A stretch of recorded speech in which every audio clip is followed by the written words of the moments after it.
नमस्कार दोस्तों, स्वागत है आपका हमारे YouTube channel grow with Neeraj में।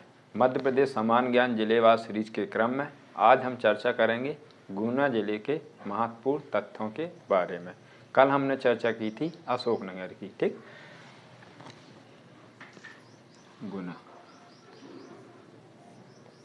गुना है जो गुना कब बना, तो मध्य प्रदेश गठन के साथ 1 नवंबर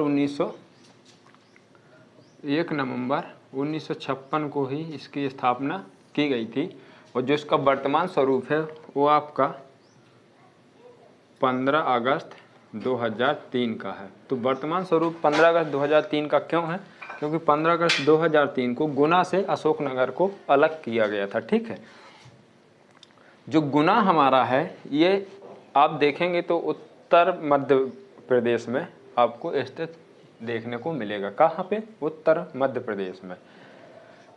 ये उत्तर मध्य प्रदेश का क्या है, एक सीमावर्ती जिला है जिसका पश्चिम एरिया जो है, पश्चिम गुना जो है किससे जुड़ा हुआ है, तो आपका राजस्थान राज्य से क्या है ये स्पर्श करता है। शेष जो जिले इसके हैं तो उत्तर में आपको इसमें शिवपुरी और आपका पूर्व में आपका अशोकनगर और जो आपका दक्षिण एरिया पड़ता है इसका, तो दक्षिण में आपका इसमें विदिशा, भोपाल व राजगढ़ जिले क्या हैं, इसे स्पर्श करते हैं। ठीक है, बात करें हम इसके भौगोलिक विस्तार की या भौगोलिक स्थिति, तो हमारा जो गुना है इसका जो उत्तरी भाग है, मतलब उत्तरी गुना जो है ये आपका आता है मध्य भारत के पठार में, और तथा जो कि दक्षिणी जो गुना है, दक्षिणी गुना जो आता है ये किसमें, मालवा के पठार में। तो गुना क्या है, दोनों मध्य भारत के पठार और मालवा के पठार में आपको देखने को मिलेगा। ठीक है, जो गुना है, गुना जिले का जो मुख्यालय का नाम गुना रखा गया, ये कब रखा गया था, तो ये रखा गया था आपका 5 नवंबर 1922 को। ठीक, कब रखा गया था, 1922 को रखा गया था। इसकी स्थापना किसने की थी, तो इसकी स्थापना जो की थी चंद्र प्रदेवता महसाना, ये एक व्यक्ति थे, इन्होंने किसकी, गुना की स्थापना की हुई थी। जो गुना जिले का जो क्षेत्रफल है वो कितना है, 6390 वर्ग किलोमीटर इसका क्या क्षेत्रफल है।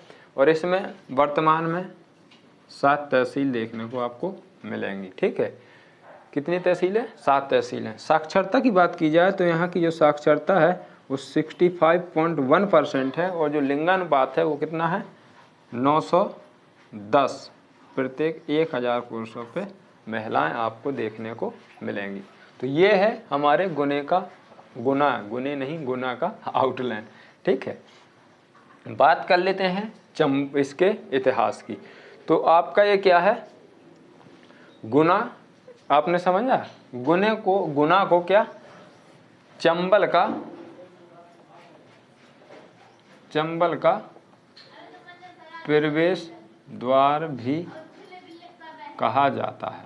क्या कहा जाता है, चंबल का प्रवेश द्वार कहा जाता है। 19वीं सदी से पूर्व ये कहाँ, ईसागढ़ था, जो ईसागढ़ वर्तमान में अशोकनगर की ईसानगर करके ये क्या है, तहसील है। तो ईसागढ़ एक जिला हुआ करता था 19वीं सदी से पहले, उसी का हिस्सा था कौन, अशोकनगर और गुना, दोनों किसके हिस्से थे, तो ईसानगर जनपद के क्या थे, जिले थे, जो कि अब ईसानगर के नाम से अशोकनगर की एक तहसील के नाम से जाना जाता है। ठीक है, जिले का नाम जो है 1937 में क्या है, ईसागढ़ से बदल करके क्या किया गया था, गुना किया गया था। और जो मुख्यालय का नाम गुना किया गया था वो किया गया था 1922 में, लेकिन पूरे जिले का जो नाम किया गया था वो किया गया था 1937 में। यहाँ पे 1844 में एक अंग्रेजी शासन की क्या थी, फौजी स्थान था, जिसे हम लोग बोलते हैं छावनी, अंग्रेजी छावनी थी, मतलब ब्रिटिश हुकूमत की एक छावनी थी। बाकी का जो यहाँ का इतिहास है वो आपका अशोकनगर ज़िले के जैसे ही यहाँ का इतिहास है। तो आपको देखनी होगी अशोकनगर वाली क्लास, जो कि मैंने कल पूरी की हुई है। आज इसका वीडियो मैंने मतलब उसका वीडियो कल अपलोड हो गया, तो अशोकनगर वाला क्लास आप देखेंगे तो इसका आपको इतिहास समझ में आ जाएगा। ठीक, यहाँ पे 1844 में क्या थी, फौजी छावनी थी। ठीक है, फौजी छावनी थी, जिससे 1850 ये फौजी छावनी थी। किसकी थी ये, यहाँ पे सिंधिया की थी, ये सिंधिया परिवार। तो फिर सिंधिया से जब यहाँ पे वेसन संधि हुई तो ये किसकी हो गई थी, ब्रिटिश शासन की ये क्या हो गई थी, छावनी हो गई थी। बाद में इसको सन 1922 में कहाँ स्थानांतरित कर दिया था, तो ये ग्वालियर स्थानांतरित हो गई थी। कौन सी छावनी, आपकी गुना वाली छावनी। ठीक है, तो ये है यहाँ का इतिहास। और बात कर लेते हैं हम यहाँ की मिट्टी की। तो मिट्टी जो यहाँ पे है, कौन सी मिट्टी, जलोढ़ मिट्टी यहाँ पे आपको देखने को मिलती है। ठीक है, और जो आपका मालवा का पठार वाला क्षेत्र है, यहाँ पे आपको साधारण काली मिट्टी भी देखने को मिलेगी। ठीक, ये दो यहाँ पे मिट्टी देखने को आपको मिलेंगी। फसल की बात की जाए तो यहाँ पे ज्वार,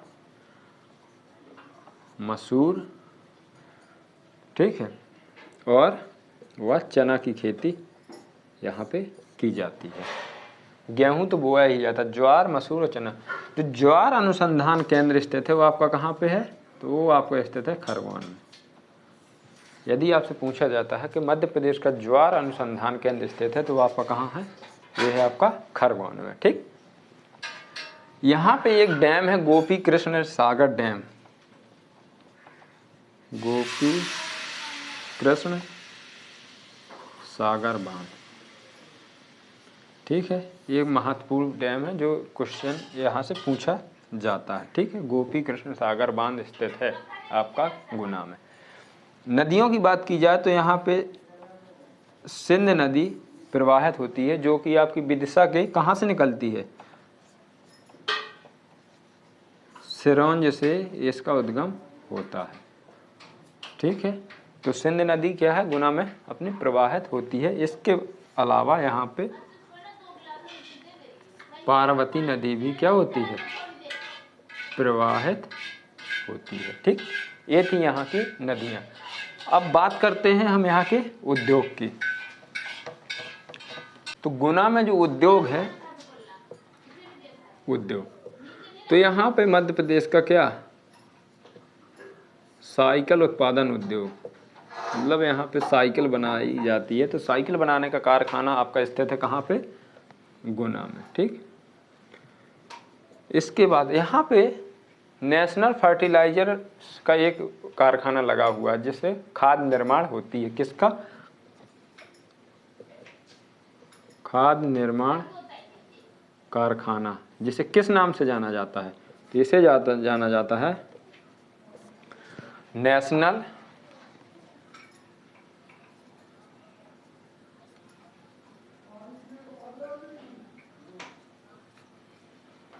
नेशनल फर्टिलाइजर्स लिमिटेड के नाम से। ये लिमिटेड नहीं है, नेशनल फर्टिलाइजर्स के नाम से ये कारखाना जाना जाता है, जिसमें क्या है, खाद निर्माण की जाती है। खाद किस चीज़ से बनती है, तो खाद में रॉक फास्फेट नामक एक खनिज होता है।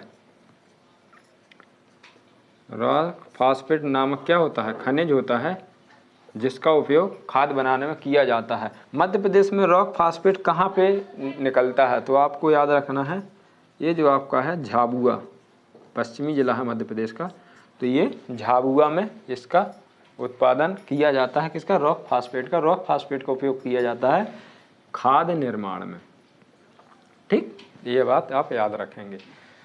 यहाँ पे गैल, गैल क्या है, तो ये है gas authority of India limited, gas authority of India limited है, जो कि यहाँ पे क्या है, गैस उत्पादन इकाई है। ठीक है, गैल एक कंपनी है, इसकी क्या है, गैस उत्पादन एक यहाँ पे इकाई है, जिसमें कि गैस यहाँ पे आती है और इसको छोटे छोटे रूप से प्रोवाइड किया जाता है। यहाँ पे गैस किस उससे पहुँचती है, तो विजयपुर में ये कारखाना है। तो यहाँ पे जो आपकी गैस पाइपलाइन है, हजीरा, कौन सी, हजीरा, विजयपुर, जगदीशपुर, ये जो गैस पाइपलाइन है, ये पाइपलाइन आपकी विजयपुर गुना में खुलती है, जहाँ पे इसका डिस्ट्रीब्यूशन किया जाता है, किसके द्वारा, गैल के द्वारा किया जाता है। ठीक है, बात करते हैं हम यहाँ के पर्यटन के बारे में।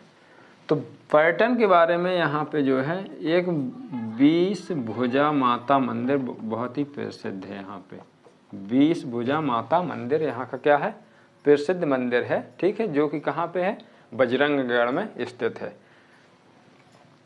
अगला यहाँ पे है टेकरी सरकार। टेकरी सरकार क्या है, तो ये हनुमान जी का मंदिर है, हनुमान जी का क्या है, मंदिर है, टेकरी सरकार। बजरंगगढ़ का किला, बजरंगगढ़ का किला, बजरंगगढ़ का किला जो है कि कब, इसको 1775 में मराठों द्वारा इसका क्या निर्माण कराया गया था, जो कि आपका यहाँ पे स्थित है। इसी महल में मोती महल है, जो बहुत ही प्रसिद्ध है, मोती महल। ठीक, मोती महल अधिकतर किलों में हवा महल, मोती महल आपको देखने को मिल जाता है। तेजा जी का मेला क्या है, यहाँ पे प्रसिद्ध है। किसका मेला, तेजा जी का मेला।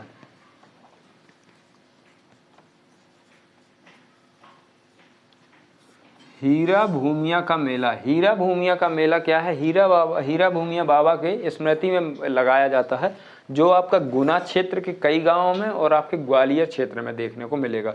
तो हीरा भूमिया का जो मेला है, ये भी बहुत प्रसिद्ध मेला है हमारे मध्य प्रदेश का, हीरा भूमिया का मेला। ठीक है, तो ये दो मेले हमारे कहाँ पे, गुना में आयोजित किए जाते हैं।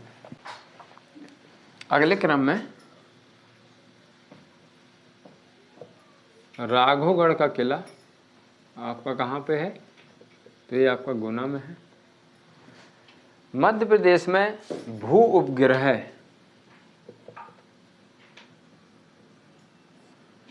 उपग्रह जो आपका दूरसंचार अन्वेषण केंद्र है, दूरसंचार अन्वेषण केंद्र, ये आपका कहाँ पे स्थित है, तो ये आपका गुना है। ठीक, ये भी आप याद रखेंगे।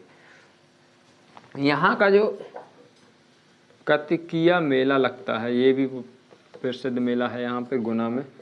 दतिया में भी बहुत सारे मेले लगते हैं, आपके गुना में भी बहुत सारे मेले लगते हैं। गुना क्षेत्र में आपको सहारिया जनजाति निवास करती हुई देखने को मिलेगी। कौन सी जनजाति, सहारिया जनजाति। उत्तर जो मध्य प्रदेश है, इसमें मुख्यतः कौन सी जनजाति निवास करती है, तो आपकी सहारिया जनजाति निवास करती है। कहाँ पे, आपके उत्तरी मध्य प्रदेश। तो ये थे हमारे गुना से जुड़े महत्वपूर्ण रोचक तथ्य, जो थे प्रत्येक परीक्षा की दृष्टि से महत्वपूर्ण। तो आप इन्हें देखें और नोट्स जरूर बनाएं। धन्यवाद।